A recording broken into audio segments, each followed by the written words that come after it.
Good morning students. आज हम मानव कल्याण में सूक्ष्म जीव के क्रम में पढ़ेंगे बायोगैस के उत्पादन में सूक्ष्म जीव किस प्रकार अपनी भूमिका निभाते हैं। तो बायोगैस के बारे में तो आप लोग जानते ही हैं। जीव जंतुओं का जो वेस्टेज होता है उसके सड़ने से, सूक्ष्म जीवों की उपस्थिति में सड़ने से विभिन्न प्रकार के गैस निकलते हैं, जिनमें से मीथेन जो है वो मुख्य गैस है। ये जो गैसेस हैं वो ज्वलनशील होते हैं, इसलिए इन गैसों को, खास करके मीथेन, एथेन वगैरह जो हैं, उसको ईंधन के रूप में इस्तेमाल किया जाता है, इसीलिए इसे बायोगैस कहा जाता है। तो बायोगैस एक प्रकार से गैसों, मुख्यतः जिसमें कि मीथेन शामिल है, का मिश्रण होता है। इसके अलावा इसमें carbon monoxide, carbon dioxide, ethane इत्यादि भी, हाइड्रोजन वगैरह गैस भी होते हैं, जो सूक्ष्मजीवी प्रक्रियाओं के द्वारा उत्पन्न किए जाते हैं। हम पहले पढ़ चुके हैं कि वृद्धि और उपापचय के दौरान सूक्ष्मजीव विभिन्न किस्म के गैस अंतिम उत्पाद के रूप में उत्पन्न करते हैं, जो कि विभिन्न गैस उत्पन्न करने के लिए उत्तरदायी होते हैं। ये उन सूक्ष्मजीवियों के द्वारा खपत किए कार्बनिक पदार्थों पर निर्भर करता है, जैसे कि गीले आटे का किण्वन, फर्मेंटेशन। हमने ब्रेड वगैरह बनाने के लिए आटे का जो डो होता है उसका किण्वन किया जाता है ना। पनीर, चीज़ के निर्माण के लिए सूक्ष्मजीवियों का उपयोग किया जाता है, पेय का उत्पादन करने में, है ना। तो ये इसमें सभी में कार्बन डाइऑक्साइड गैस मुख्य रूप से उत्पन्न होता है, जिसके कारण इनका फर्मेंटेशन होता है और अच्छा प्रोडक्ट हमको मिल पाता है। कुछ बैक्टीरिया जो सेल्यूलोजी पदार्थ पर अवायवीय रूप से उगते हैं, वह कार्बन डाइऑक्साइड और हाइड्रोजन के साथ साथ बड़ी मात्रा में मीथेन भी उत्पन्न करते हैं।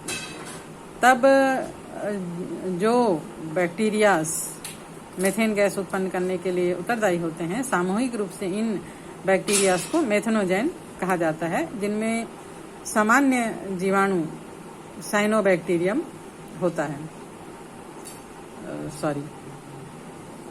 मेथेनोबैक्टीरियम होता है। ये बैक्टीरिया जो है सामान्यतः अवायवीय गाढ़े कीचड़, मतलब इनमें इनको वायु की, ऑक्सीजन की आवश्यकता नहीं होती है, और ये गाढ़े कीचड़ में पाए जाते हैं। और हमने इसके पहले जब वाहित मल के उपचार का पढ़ा था, तो उसमें भी पढ़ा था कि ये उनका उपचार करने में सहायक होते हैं। ये जीवाणु जो है वो पशुओं के प्रथम आमाशय, रुमेन, जो वेजिटेरियन पशु हैं, शाकाहारी पशु जैसे गाय, भैंस, बकरी वगैरह, उनका जो फर्स्ट स्टमक होता है, जिसको रुमेन कहा जाता है, इसमें पाया जाता है। ये सेल्यूलोज पदार्थ को पचाने में सहायक होते हैं। रुमेन में ये जीवाणु सेल्यूलोज को तोड़ने में सहायक होते हैं और पशुओं के पोषण में महत्वपूर्ण भूमिका निभाते हैं। अपने आहार में उपस्थित सेल्यूलोज को मानव पचाने में किस प्रकार योग्य है। मानव जब शाकाहारी था, वेजिटेरियन था, भोजन को पका कर नहीं खाता था, तब इसके भी डाइजेस्टिव सिस्टम में ये जीवाणु होता था, जो कि सेल्यूलोज को पचाने में सहायक था। लेकिन अब चूंकि हम भोजन को पका कर खाने लगे हैं, तो इसको हमको अलग से पचाने की जरूरत नहीं पड़ती। तो ये जो है, ये जो डाइजेस्टिव सिस्टम का ये पार्ट हमारा अवशेषीय अंग के रूप में है, और अब ये जीवाणु नहीं होते हैं।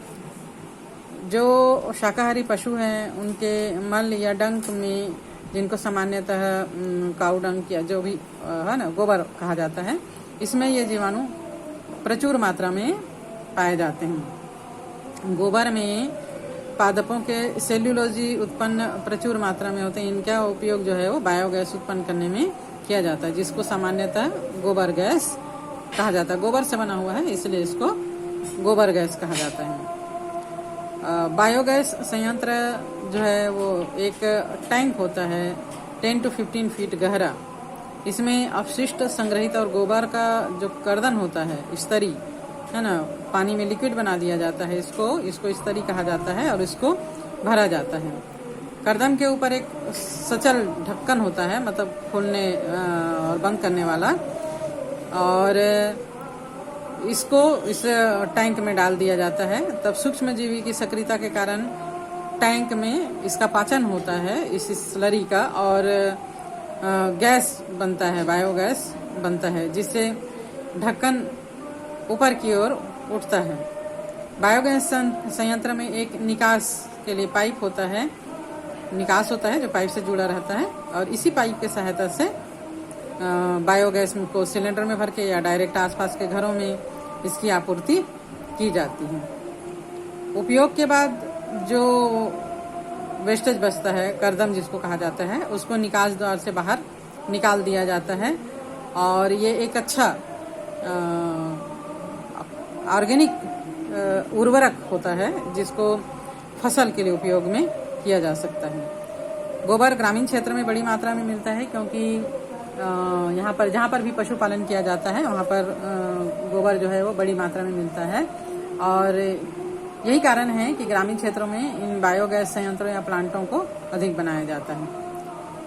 उत्पन्न बायोगैस का प्रयोग जो है वो खाना बनाने में, लाइट का प्रोडक्शन करने में किया जाता है। भारत में बायोगैस उत्पादन की प्रौद्योगिकी का विकास मुख्यतः भारतीय कृषि अनुसंधान संस्थान और खादी एवं ग्रामीण उद्योग आयोग के प्रयास के परिणाम स्वरूप हुआ है।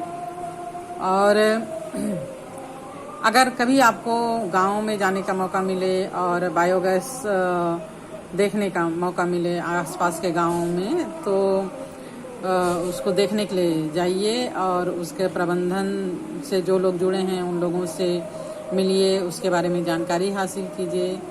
और ये बहुत अच्छा एक एडवेंचरस टूर होगा जिसमें आप इस प्रकार का कोई नई जानकारी हासिल कर सकें।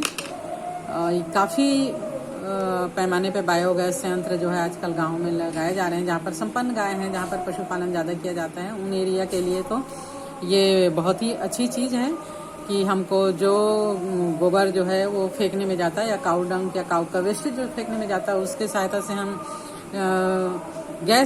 बायोगैस उत्पन्न कर रहे हैं। बायोगैस के द्वारा रसोई में खाना बनाने के लिए, बिजली उत्पादन के लिए, वहाँ जो मोटर वगैरह चलता है उनके लिए भी इसको यूज़ किया जा सकता है ना।